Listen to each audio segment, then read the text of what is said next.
O Grupo Espírita Amadeu Ferretti apresenta o estudo sequencial da obra O Livro dos Espíritos. Bom dia, boa tarde, boa noite, dependendo da hora que você vai assistir esse vídeo, mas esteja cumprimentado.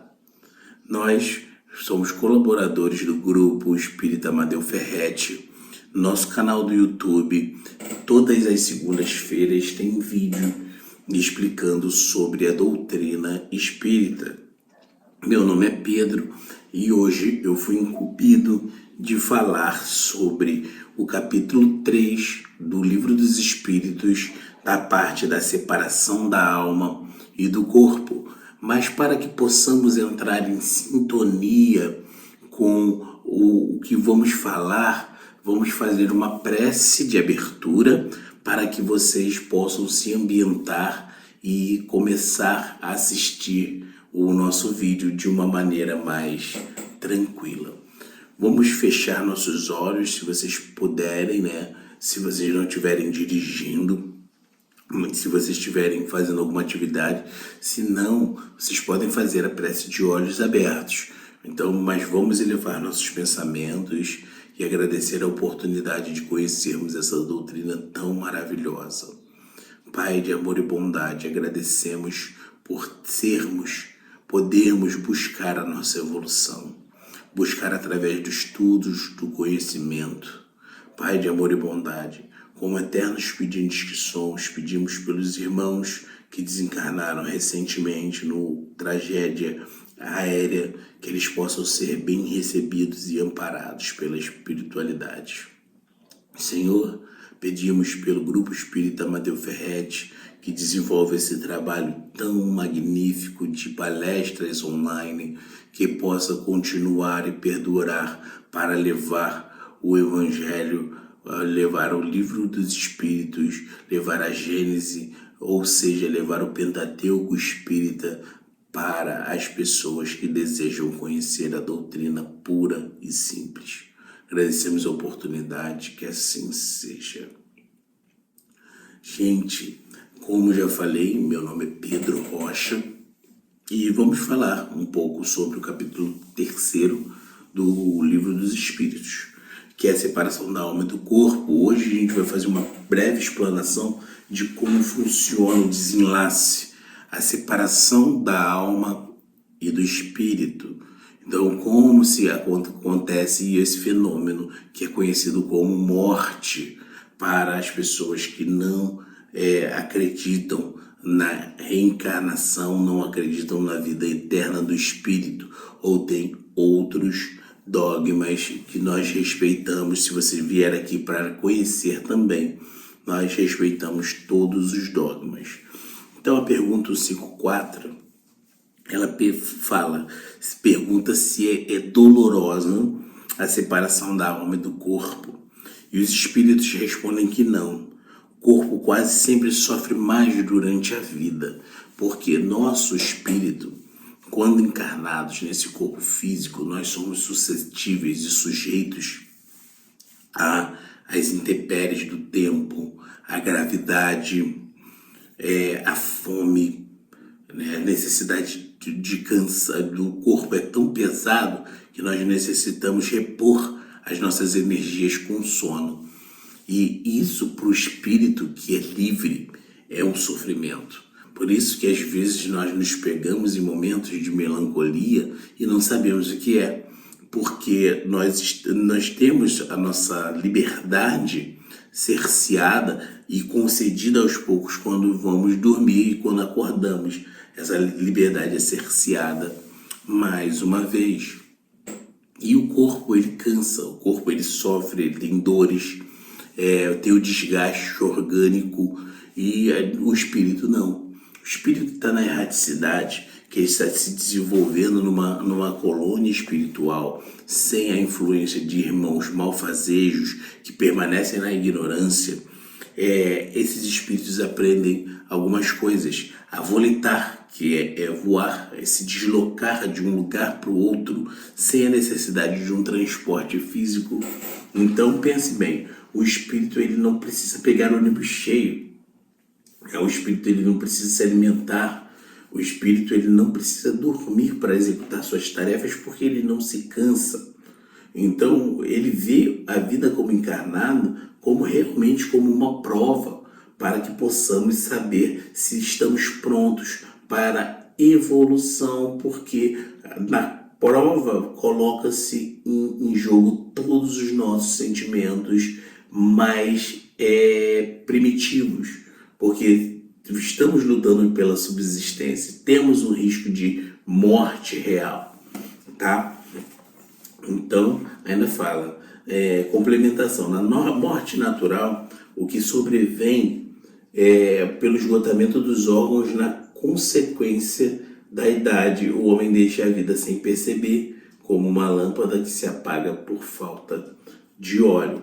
É um exemplo antigo, porque o Livro dos Espíritos é de 1859, então ainda, né, se existia lâmpadas a óleo.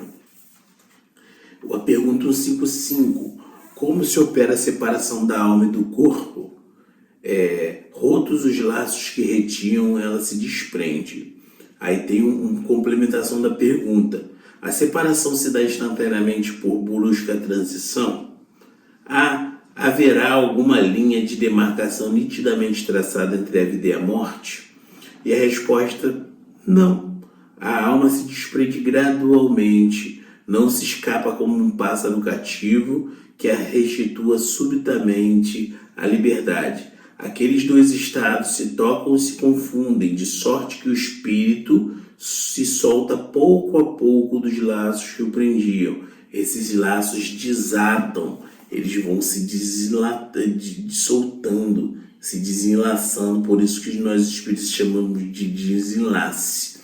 Então o que acontece? Nós vamos perdendo a fixação que o espírito tem no corpo aos poucos, com a debilidade orgânica, com alguns eventos, a gente vai se desprendendo, tá? Vai se desprendendo, até que em alguns casos, no momento da morte, esse desenlace é completo. E tem outros casos que mesmo após a morte orgânica, o desenlace ele não fica completo. E a gente vai ver isso mais à frente.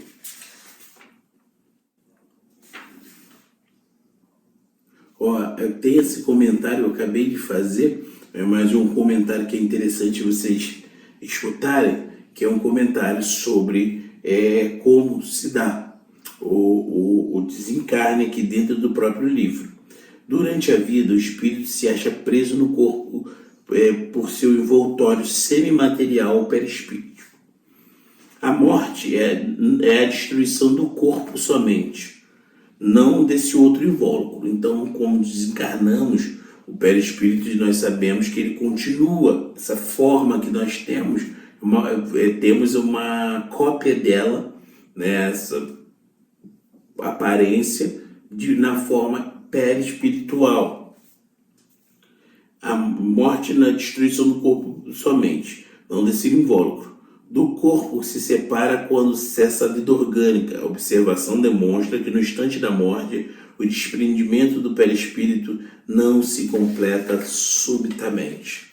Ao contrário, se opera gradualmente com lentidão muito variável conforme os indivíduos. Então essa lentidão ela vai depender de como você viveu a sua vida. Uns é bastante rápido, podendo dizer que no momento da morte é o momento da libertação, como para com apenas algumas horas de diferença.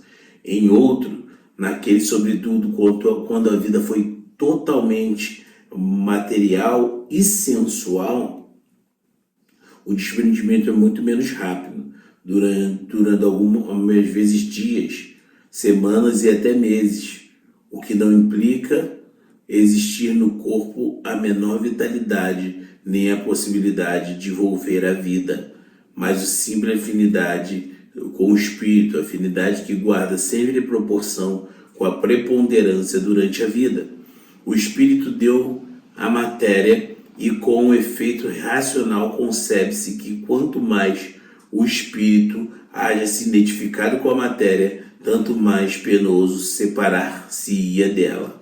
Então o que acontece? Quando o espírito ele se dedica, ele é muito materialista, ele tem uma dificuldade para se desenlaçar. Mas Pedro, como funciona isso? Tem pessoas que não querem desencarnar. Nós no trabalho mediúnico, nós por vezes vemos pessoas que não querem desencarnar. Eu não quero morrer, mas aquela pessoa já desencarnou.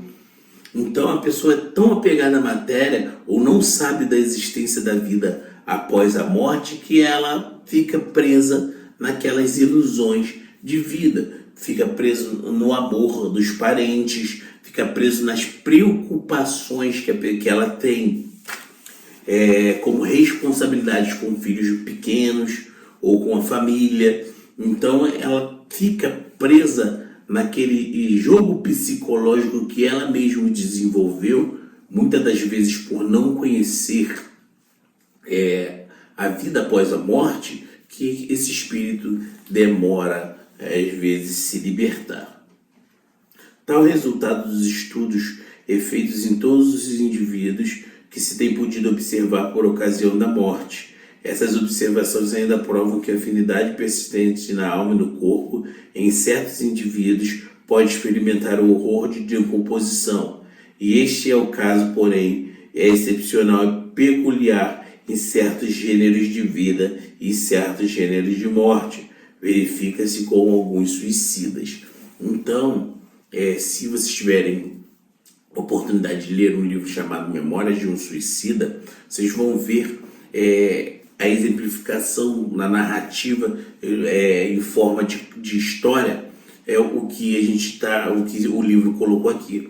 Às vezes aquela pessoa, quando se desencarna por forma de suicídio, autocídio, né? Ela tira a sua vida, aquele corpo está tão preso, fica tão preso para se desenlaçar, que ela observa o corpo sendo a decomposição do corpo onde ela está encarcerada, né? no recinto onde ela está encarcerada, ela observa a decomposição do corpo. Isso não é normal, né? Não é o que normalmente acontece, mas acontece em algumas espécies de suicida. A pergunta 156. A separação definitiva da alma e do corpo pode ocorrer antes da cessação completa da vida orgânica? Na agonia, algumas vezes. Já tem deixado o corpo mais do que a vida orgânica. O homem já não tem consciência de si mesmo. Entretanto, ainda lhe resta um sopro de vida orgânica. O corpo é a máquina que o coração põe em movimento. Existe enquanto o coração faz circular nas veias o sangue, para que não necessita mais da alma. Então, nessa separação definitiva pode ocorrer antes da cessação da vida orgânica? Sim. Geralmente ocorre em alguns casos de emergência. No incêndio, por exemplo, aquele espírito, para não passar naquela dor horrível, ele entra em choque e o corpo se desprende, e o corpo dele,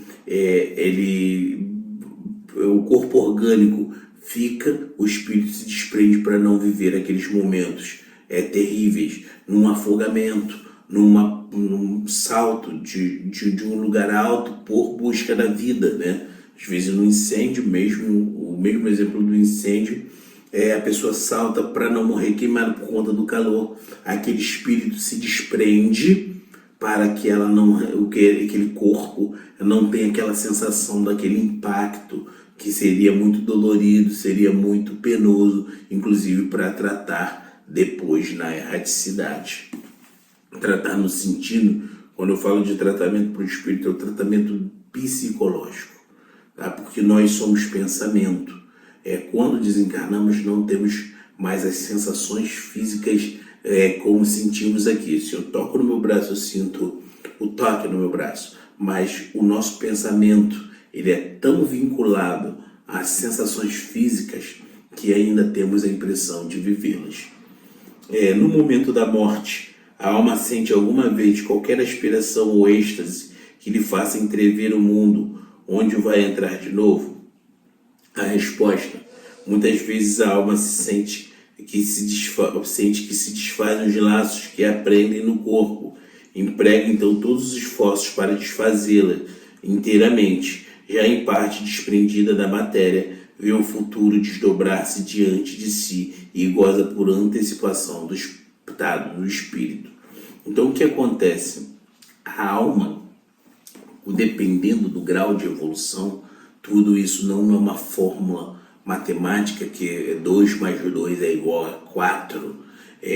Cada caso acontece de uma forma, mas por experimentação os espíritos eles observam que dessa forma as almas que têm um compromisso fixado na Terra e eles desenvolvem aquele compromisso, ele consegue completar a sua missão, ele quando desencarna, ele se desencarna em êxtase, porque ele tem aquela sensação de dever cumprido.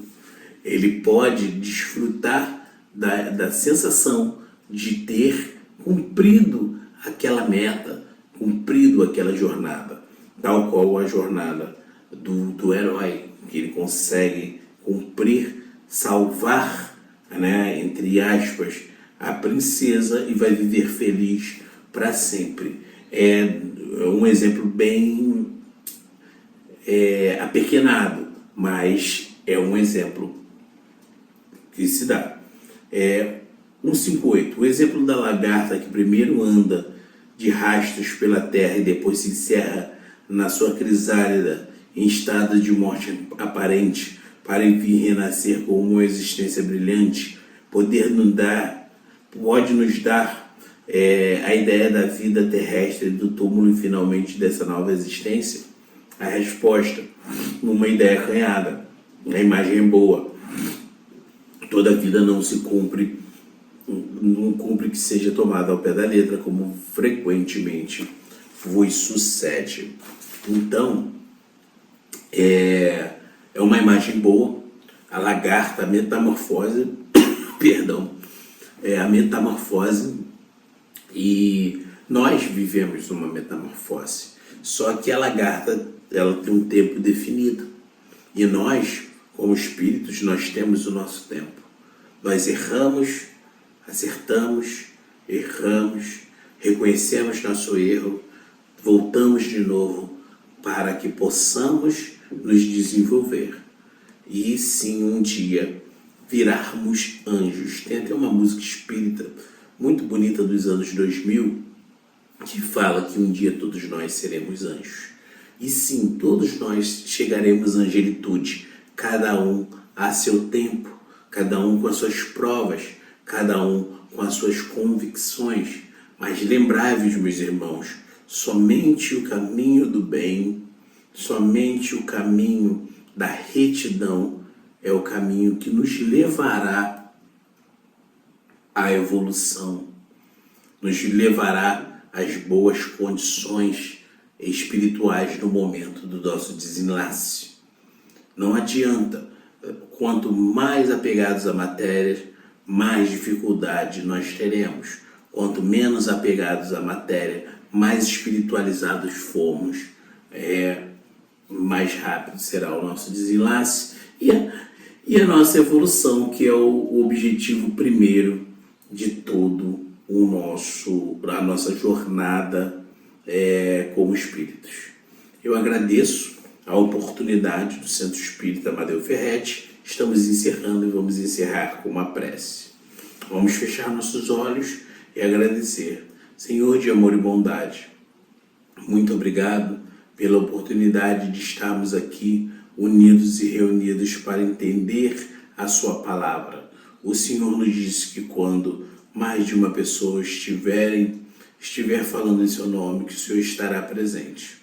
Então, que o Senhor possa abençoar as casas das pessoas que estão escutando essa palestra, que querem se desenvolver, e que elas possam ser abençoadas e compreender que, melhorando o seu comportamento, melhora a evolução, melhora o seu desprendimento, e que possamos fazer uma introspecção e rever os nossos atos e sabermos se estamos indo no caminho correto.